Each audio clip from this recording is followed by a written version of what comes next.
জীবনের সবটুকু চাওয়া পাওয়ার বিসর্জন দিলাম আজ। আমার জীবনের সবটুকু সুখের বিনিময়ে আমার আপনজনদের আত্ম অহংকারের তৃপ্তি হয়েছে। আমি কি হারিয়েছি, কি হারালাম, নাই বা জানলো তারা। জানার প্রয়োজনই বা কি আছে? একজন মানুষ তার জীবন চাহিদার প্রয়োজনে শুধু একজন মানুষকেই ভালোবাসতে পারে।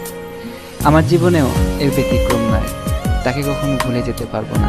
আমি জানি তার কাছে কতটা ক্ষমার অযোগ্য আমি। একজন মানুষের শরীর থেকে খুব ছোট্ট হলেও যদি একটি অঙ্গের হানি হয়, শুধু সেই বুঝতে পারে এর নিষ্ঠুর পরিণতি। আমার জন্ম অস্বাভাবিক, চালচিত্র অস্বাভাবিক, কর্ম স্বাভাবিক নয়। আমার সব অস্বাভাবিকতার কারণে অনেক কষ্ট পেয়েছে আমার আপনজনেরা।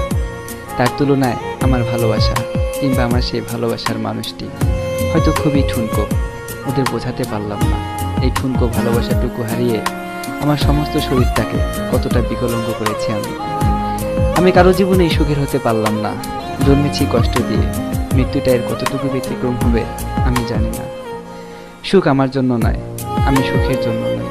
তাই চেষ্টা করছি যতটা সম্ভব নিজের কাছ থেকে নিজেকেই লুকিয়ে রাখতে। একটি ভাঙ্গা আয়নায় কেউ কখনো তার মুখ দেখে না, কারণ ভাঙ্গা আয়নায় নিজের প্রতিচ্ছবিও টুকরো টুকরো দেখায়।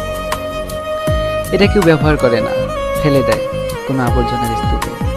আমি তেমনি একটা ভাঙ্গা আয়না, পড়ে আছি এক গাদা আবর্জনার মাঝে। এখানে সেই সব জিনিস পড়ে থাকে যার কোনো প্রয়োজন নেই। আমিও সেরকম একটি অপ্রয়োজনীয় জিনিস, যার নাম কষ্ট, শুধুই কষ্ট।